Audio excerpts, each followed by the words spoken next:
me to take it in. I was still religious when I watched it, so especially the first part, I was like, what the?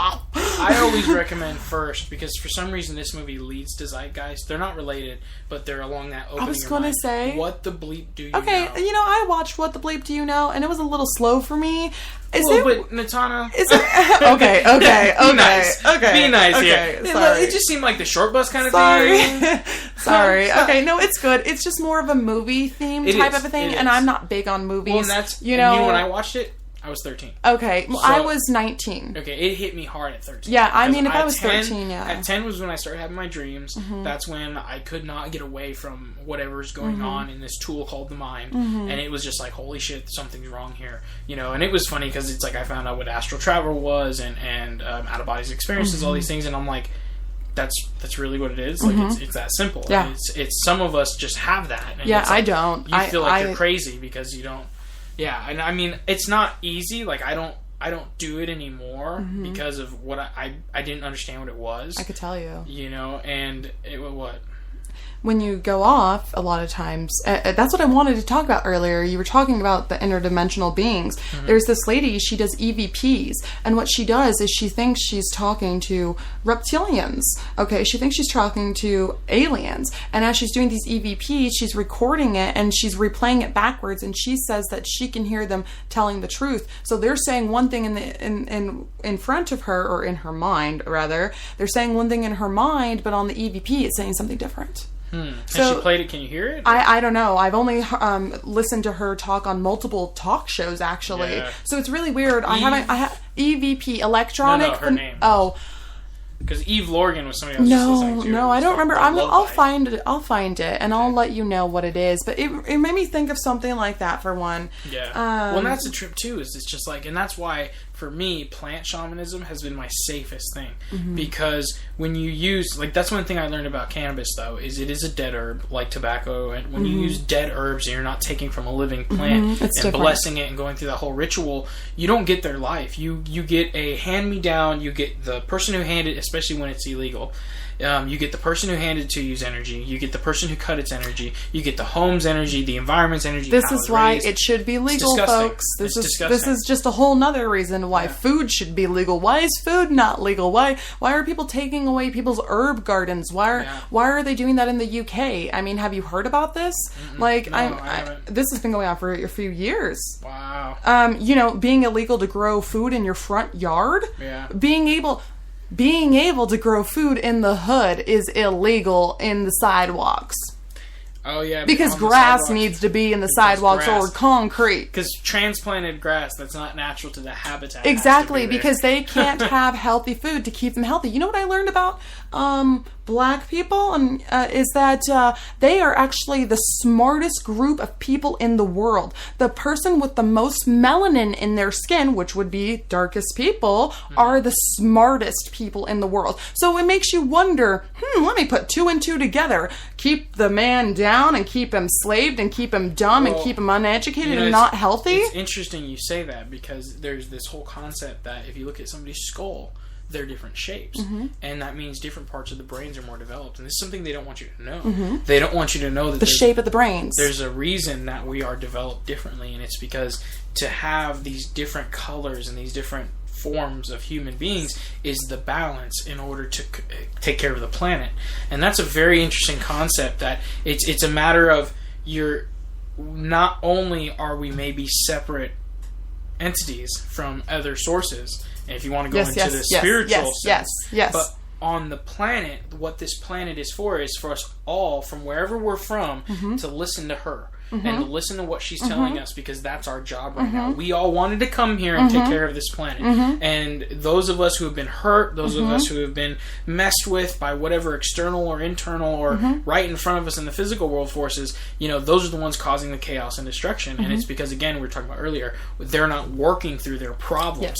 And that's really where I see it. And I've heard of the aspects of, if you look at the traditional African American skull or if you look at the traditional African skull, and then you look at the traditional Caucasian skulls were larger, and they're actually the skulls that are normally used to represent that skull and bones look. The skull structure of the African skull is more of a different. It doesn't have the ridge lines. It has a more non-prominent chin, and then the back of the head is more elongated to develop a larger back end of the brain. The cerebral. I'm like, which part is that? I don't know enough about that. I've learned all this, but it's just like it's a lot of information. Exactly, and. It just look it up, folks. Look into this. And I'm not saying one is better or worse. I think it's a balance. I think, because honestly, if you go even further and you look at some African Americans in America who have put out these videos, some of them are Masons, some of them are different order people, and even Muslims, like the African Muslims, which is a whole different form Dominican? of Islam. Yeah, but they were saying that. They were the ones saying this about the skulls, and if they were even saying that white is an albino, and albinos breed together, and the original genetics from the melanin in the skin goes into their children. So albinos will breed a certain, like a white, an albino, let's say Middle Eastern, like an albino Indian. Yes, I saw a picture of 4 of them on Facebook. If they have children, those children can be the original Indian color, like my skin. It's a darker white, or even darker than that. But if they breed together, then what will their children? There's a chance that mutation continues. So the theory is after, like. And I see this as kind of, I look at it as there's 2. They were saying there's just one. It's just Africa. And there's just black people are the origin. I look at it as we don't really know what the freaking origin is, because the way of our history is so convoluted. But the most recent time, there's 2 different species, plus the albinos. There's the dark-skinned, smaller individuals that are still whitish. They're yellowish, and they look Hispanic or native. Like the Aboriginals and the Mayans, like they all kind of look similar. From Northern America, Southern America, over there, and that continent. Interesting, they look similar. And then the islands, all those islands in between there to Asia, they look the same. And then Asians kind of look similar. Yeah, but Pacific Islanders. There's a different slant, and like the eyes are slanted. That is an extreme difference in genetics. Well, just their whole body structure. Exactly. But then you have the Africans that are black, and they're larger, and they have a whole different muscle in their leg. Like, you got to think about this, guys. Like, why would we be designed this different? We act like, oh, everybody's the same. It's like, no, we're all humans, but that doesn't mean that we're designed the same. That doesn't mean we think the same. We're all individuals. Exactly. And we may all have souls or electromagnetic fields, but it's such a phenomenal subject that we are not taught about in school. Like, this should be school. Don't even get me started on the subject of school, Andrew. Oh, man. School was just horrid and still is, and it makes me almost not want to have children. Like, I've decided when I have kids, I totally want to homeschool them. Not going to school. You know what I mean? Like, I want to teach them that Christopher Columbus did not discover America, because Christopher Columbus did not discover America. He was a retard and a murderer. You know what I mean? Like, he was an idiot and a murderer. Yes, I mean, the Native Americans were here before 6 million. Before who am I thinking of? The Vikings came. You know what I mean? Like, this is. Have you seen Pathfinder? No. It has to do with the Vikings. Oh, really? Yeah, it's like back when America was still just Indians and the Vikings came, and they had a Pathfinder, and it was because the Pathfinder of the tribe, it was kind of like the opposite of a shaman, I think, if I'm remembering it right. And it was basically like the warrior who led the tribe, but was still spiritually intertwined with the shaman, and it was really cool. It might have been just this tribe had like a warrior shaman. I don't remember really. I just know it was badass. All shamans are warriors. Exactly. That's nowadays it's gotten a little different. We have a lot of lovey hippie, and it's cool. We need that balance because we have so much. Speaking of that, we need the balance though because we've had so much. Let's go to war. These communisms, these terrorisms, these socialisms. We're gonna stop. Masculine energy, a lot of masculine energy. So we're getting to the balance. So the hermaphroditic, even if it's not, we're all hermaphrodites. Yeah. It's a concept of alchemy, of spiritual alchemy, where you really bond the 2 parts together. The DNA strands, essentially, the male, the female, the good, the bad, the dark, the light, essentially all the duality. We're getting rid of duality and we're turning it into oneness.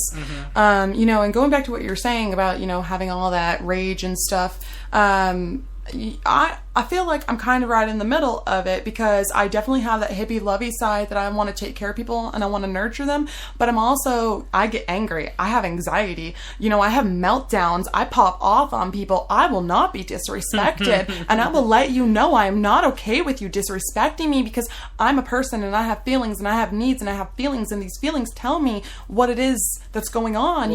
That's a big issue nowadays, though. It's if you have money, then you are put in a position of civilization. Mm-hmm. And depending on that position, depends on who can disrespect you and who you can disrespect. Yes. And that is fucked up. It is capitalism. It is. And it's not democracy, it's capitalism. I know both you and I have both experienced this here in the city of Austin within just the past 2 years, living in a city where money is getting pushed downtown, and they're spreading out the rich downtown and pushing into the east side, and people are moving more up north, and then rent is moving up more up north, and we're living in apartments, and it's easier for me to buy a home than it is for me to rent a home. Something is wrong when it's easier for me to buy a home than it is for me to rent a home. The fact that housing is able to fluctuate exactly pisses me off. Well, it's ignorance. It's like, we're going to make money when we can, and when we can't, we're going to try to sell it so we can still make money. Exactly. Because it's all about making money. It's not about you need a home. Exactly. It's not about we need to house every single individual in the fucking world. Yes. It's just about, I'm going to be a real estate agent, and I'm going to sell you everything that you need, because that's how I know how to make money. And I'm not trying to down talk you real estate agents. I think real estate is a great industry. There's some amazing real estate agents out there who will find your dream home, and even though they're wrapped in materialism, that is something people want. So they're providing that service, and that's a beautiful thing for the aspect of synchronicity in life, because life lives through all of us. We all work with each other. Exactly, but at the same time, you do have a lot of people who are just peddling, even homeowners who are, real estate agents aren't the ones selling them all the time. Some owners are real estate agents and they do that, but the homeowners themselves, I've met a lot of people, because I've worked in construction, doing pool stuff, working with people who are selling stuff, or selling their homes so they need the pool done, working with homeowners, doing jobs, and it's just like, all of that stuff is based on money. Yeah. And then the people who have to work in that industry, fuck that. Like, that's why the Mexicans are doing. And hold on, by the way, it's not just the Mexicans, it's the Guadalajarans, it's the fucking, El Salvadorians. It's all over the South America, Central America. And that's something we're, again, so ignorant to. And it's like, who are we to say immigrants can't come here and do our job? Yeah, fuck that. You don't want to do the job, so fucking let them. Stop being lazy. And if you went and did the job, you'd be asking for a union. You'd be asking for benefits. You're like, hold on. I've got to lift this 100-pound piece of sheet. I've got to figure out how to get this 100-pound piece of sheetrock into this dumpster that's over 20 feet, and I'm by myself. Yeah. Getting paid by myself because the contractor wants to pay one dude for cleanup and have him as a 1099 instead of actually doing it himself, or actually having a crew to do it and making it efficient. Yeah. And it's just like I had a family member of my first son's, who's got a house, and the grandmother was cleaning the oven, and she pulled away and went to clean the island, and it was a beautiful kitchen. Now, I'm not going to get you wrong. This house was gorgeous. It is gorgeous. Still exists. Beautiful kitchen, beautiful pool.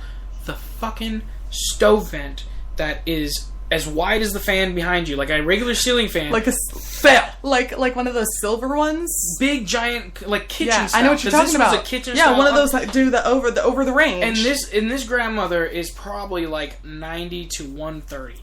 And this range stove fucking filter air thing would have crushed half of her, or knocked her unconscious. With the metal edges, could have cut her head open. That is the reality of when you make everything about money. Yeah, because we don't have supervisors. If you haven't been on a construction site, let me give you a piece of advice. Yeah, I was going to say, these people are not supervised half the time. These people are just trying to make money for their family. Some of them don't even have families, and they're just living together as a bunch of guys. So they're just teenagers or 20-year-olds, and I know I'm not that responsible all the fucking time, and I'm trying my ass off. Dude, like you said, we try to work to help the planet, and it's ridiculously hard. So it's just like, it blows me away. Like, we're so ignorant to but I just want the beautiful home, and I want it to cost as cheap as it can. People aren't aware. It's just like, the movie I wanted to mention that I actually thought would be better to watch before you watch Zeitgeist, because I thought this would be a better segue that has nothing to do with it, was Food Inc. Oh, I thought if you watched Food Inc. first, man, you're definitely going to want to watch Zeitgeist. You know what I mean? What the bleep do you know if you want to start slow? Food Inc. if you want to be thrown into the shit and just make yourself sick. Clean out your fridge. And then Zeitgeist if you want to change your entire thought perspective and everybody you hang out with.